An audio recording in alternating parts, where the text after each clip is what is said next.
Kesaksian tetangga dari pasangan suami istri, Pasutri, Rohimi, 54, dan Suryanti, 48, yang ditemukan tewas di rumah, dengar suara seperti orang mengorok.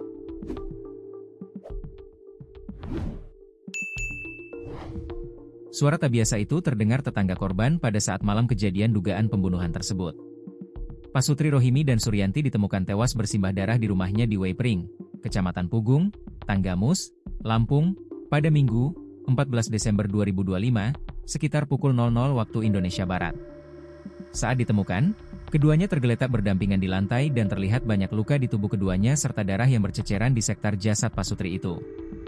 Tetangga korban, Ahmad Liasin, 44, mengatakan, informasi yang diterimanya dari tetangga korban yang rumahnya berdekatan, terdengar suara mengorok cukup keras dari kediaman Pasutri itu.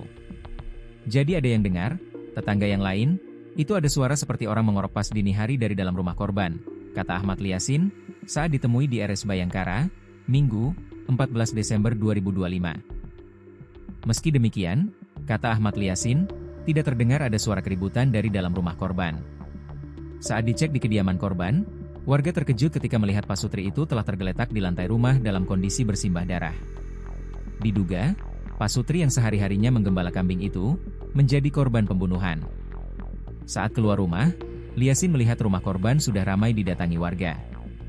Saya langsung jaga di belakang rumahnya korban, karena informasinya pelaku pembunuhan masih berada di dalam rumah korban, ucap Liasin.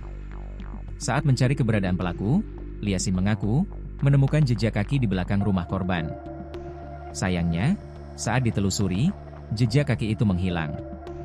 Liasin pun langsung menghubungi pihak berwajib. Liasin memastikan, korban merupakan orang yang baik di lingkungan tempat tinggalnya.